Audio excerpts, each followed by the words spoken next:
We've come out today just to chill and talk about nothing in particular.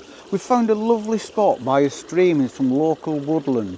There are quite a few people knocking about around us, but we've found a nice quiet spot near the reservoir.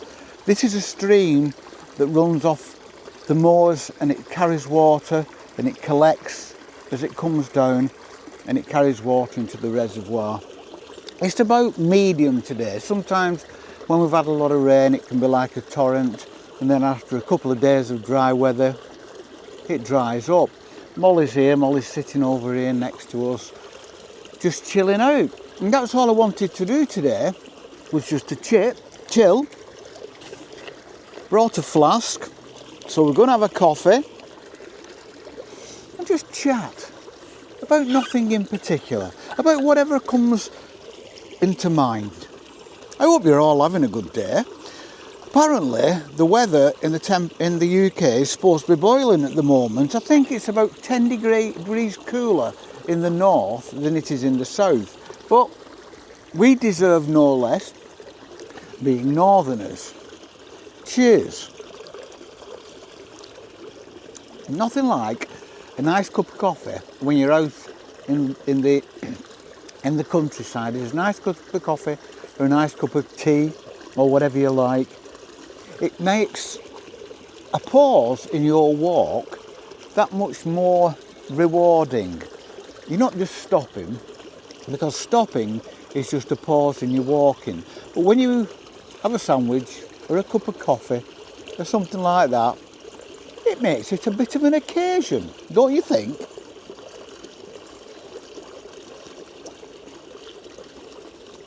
So what to talk about? Let's talk about how we talk to people.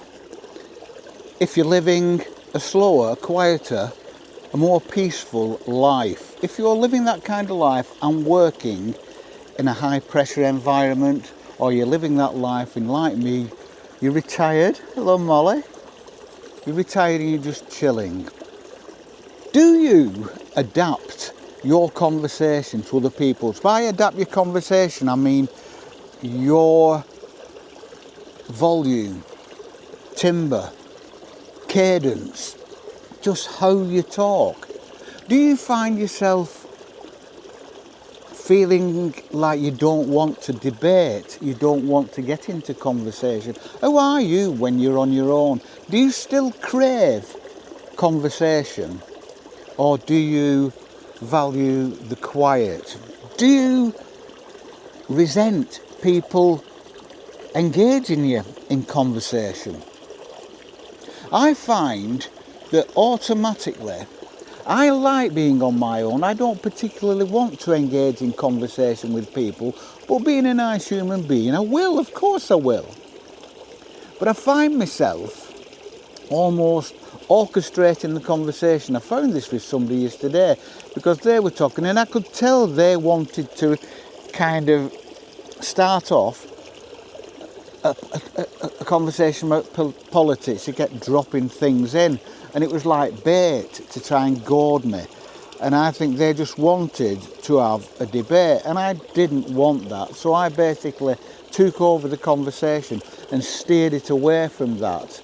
And we had a nice chat for about half an hour, and then he went his way, I went my way. He said, I hope to bump into you again sometime, and I said, me too, and genuinely, yes, it was nice. He was a nice man. He had a nice dog. But like I say, would you rather have less contact when you're outside?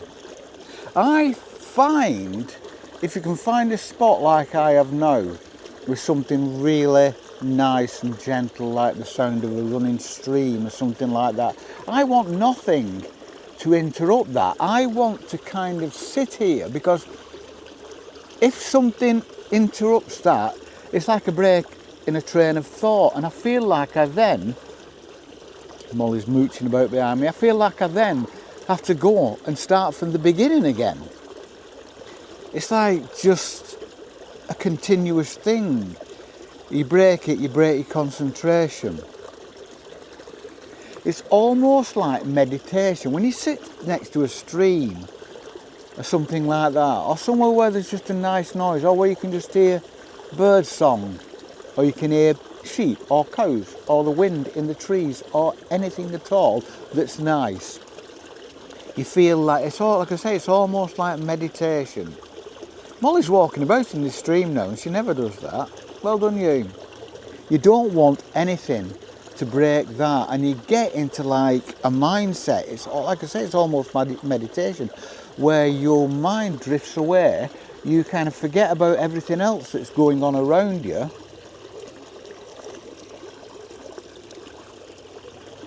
You don't concentrate on the sound concentrates on you, the sound carries you away a little bit. And then when you hear someone speak or someone speaks to you, it's like being brought artificially and prematurely out of a meditation. And so you have to get back into that mindset again. And that's how I feel about conversation when I'm out. Conversation with friends, conversation in the workplace is different. Conversation in the workplace, I suppose, is an obligation. You may have friends in the workplace, but generally you will have colleagues in the workplace, and it's not quite the same thing. So conversation will probably be work related. It will be necessary to get the job done, but it won't be voluntary.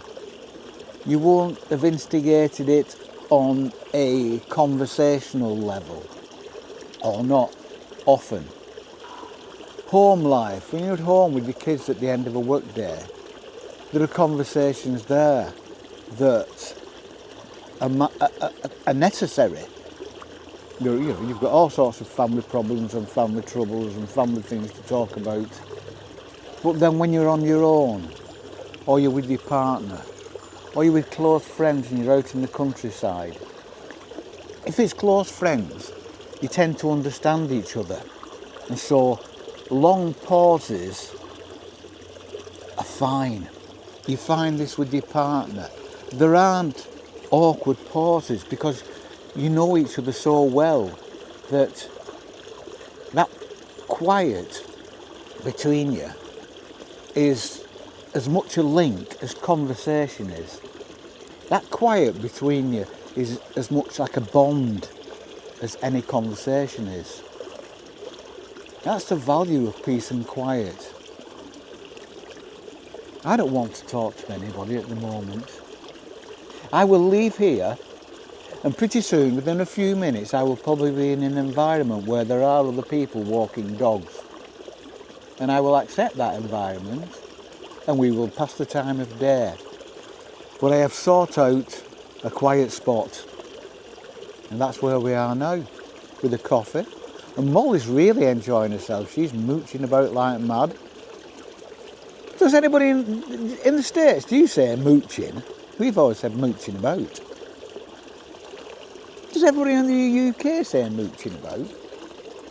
I don't know. So it was just a brief one today. I just wanted to chill with you out here. We just came to find a quiet spot for an hour. And it's been lovely because Molly's enjoying herself. She's walking in the water. She very seldom walks in water. She never goes in the sea. But she's also a dog who likes sniffing and rooting about. And she's rooting about at the moment. She's having a great time. We're both having a great time. This is all you need. This is all you need. You don't need Alton Towers. You don't need theme parks. You don't need somebody else to orchestrate your amusement. Somebody else to design and construct something that they think is their idea of what you might like, their idea of what might entertain you, their idea of what might bring you peace. Nature can do that because nature's cleverer than everybody else. So that's why I'd rather be out here than anywhere else. Especially on a day like today. I said it was going to be warm, but like I say, it's not. But it's very, very pleasant. I don't think we'll be going home for a long time. Just going to sit here for a while and listen to the stream. So thank you for joining us. Please subscribe and press the like button if you do like our videos. And if you're watching this one, this isn't one of my normal ones. This is just us out for a chill. I wish I could bottle that sound. Well, I could record it, couldn't I? And just play it on loop at home. Fabulous. Right, ladies and gentlemen, we shall see you on the flip. Won't we, Molly? Yeah. Peace and love.